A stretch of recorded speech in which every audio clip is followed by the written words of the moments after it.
Olá, amados irmãos, a paz do Senhor. Hoje nós vamos começar a leitura. Hoje nós vamos ler Lucas, capítulo 15, do versículo 11 ao 24.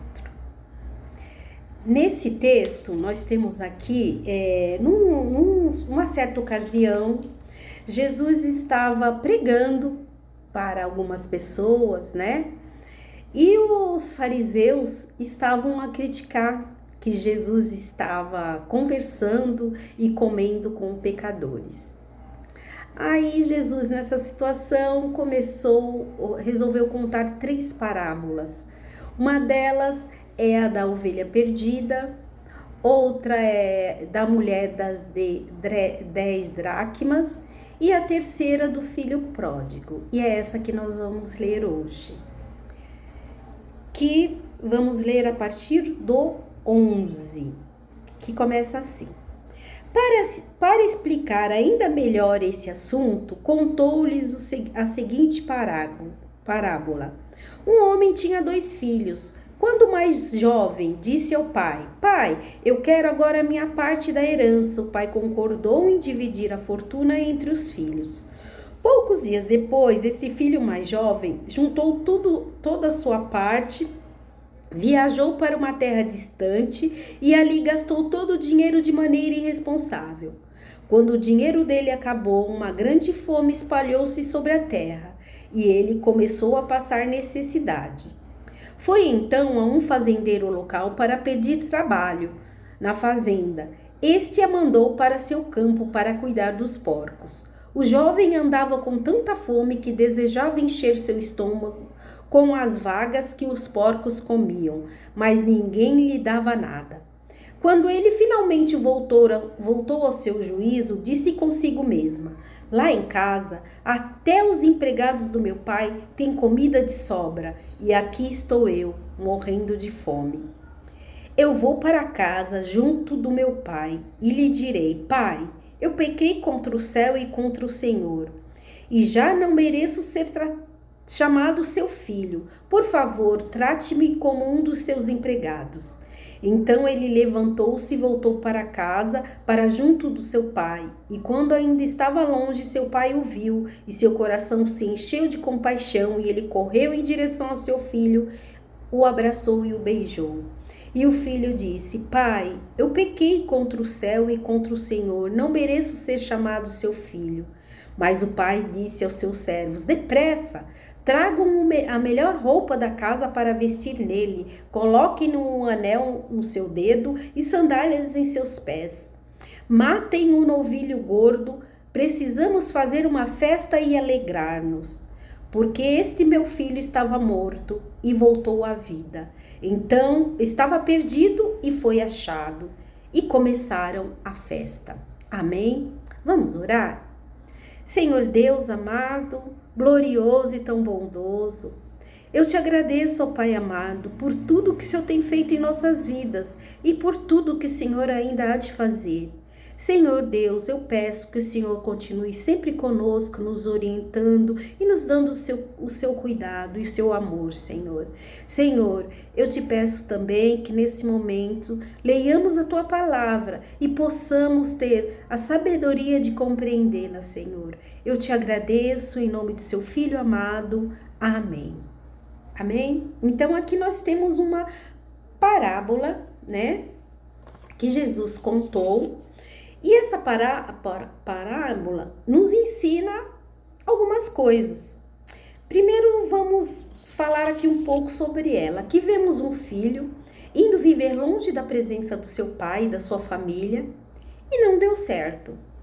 Viveu sua experiência, perdeu tudo o que tinha e reconheceu seu erro.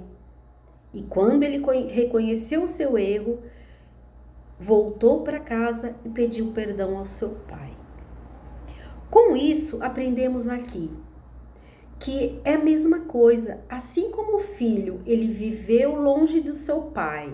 Por algum tempo viveu bem, aproveitou bem a vida, mas em um certo momento ele começou a definhar porque ele não tinha mais dinheiro, não tinha mais nada, não tinha mais orientação, não tinha mais luz na sua vida. E ele percebeu que tinha que voltar. Tinha que voltar ao seu pai e pedir perdão. Assim somos nós. Quando nós erramos e saímos da presença de Deus e nos arrependemos verdadeiramente, de coração, Deus sempre nos perdoa e nos aceita de volta, pois Ele nunca nos abandona. Nós é que saímos da presença dEle, mas Ele está sempre conosco.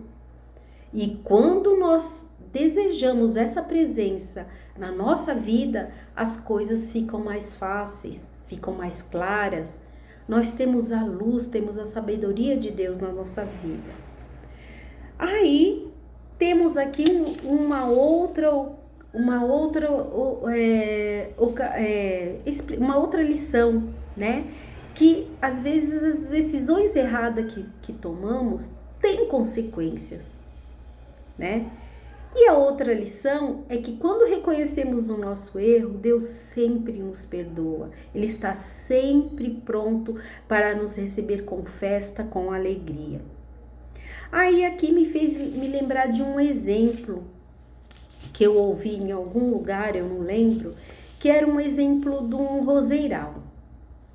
Então, uma rosa, quando ela está lá no meio do roseiral, junto com as suas companheiras, com as suas folhas, com seu caule, com as raízes.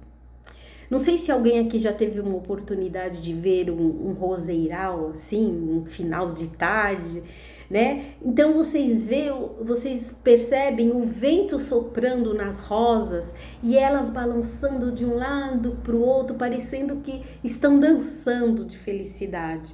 Por quê? Porque elas estão todas juntas e ela está com a sua família, que é a sua raiz, o seu caule, as suas folhas. Então elas podem até um dia murchar, ficarem velhas, mas mesmo assim elas dão frutos, as suas sementes são derramadas na terra e nascem outras rosas, outras plantas.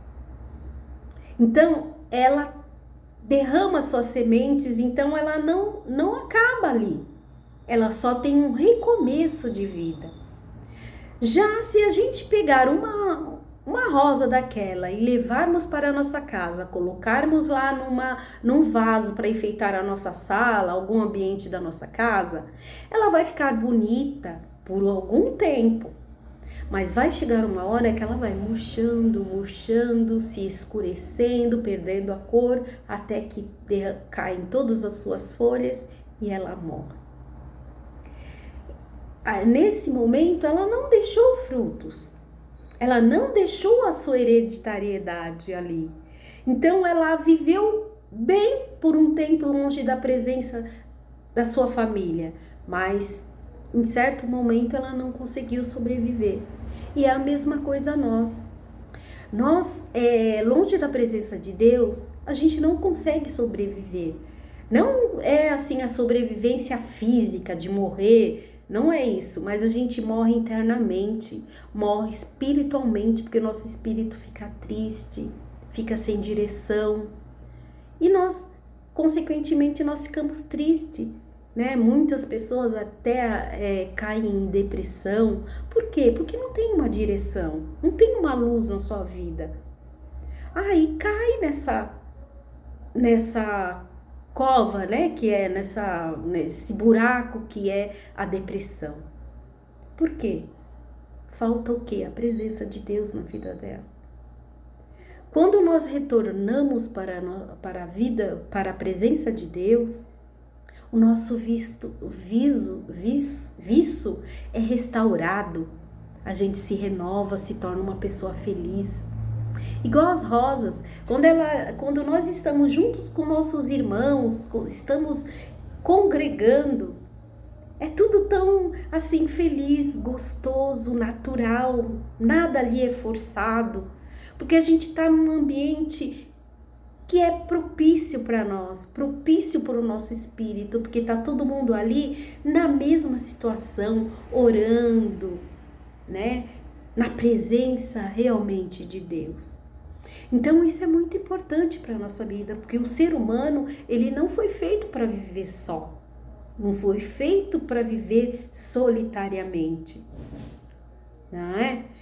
Quando Deus fez o mundo, ele fez primeiro Adão, mas ele viu que ele não podia viver sozinho, fez a mulher. Então, desde lá a gente percebe que o ser humano ele não consegue viver sozinho. Ele precisa estar em comunhão. Assim como as rosas, quando estão em comunhão no roseiral, elas são felizes. Nós também, quando estamos em comunhão com os nossos irmãos, com a nossa família em Cristo, nós somos felizes. Nós temos a luz de Cristo na nossa vida. E isso é maravilhoso, não é mesmo? É uma coisa que nós não devemos nunca sair, é da presença de Deus. Então, nós tivemos aqui 3 lições. Uma, que sem a presença de Deus tudo fica mais difícil, que toda decisão que tomamos pode ter consequência e que quando nos reconciliamos com Deus, Ele nos perdoa e nos recebe com festa. Amém? Fiquem com Deus e tenham um bom dia.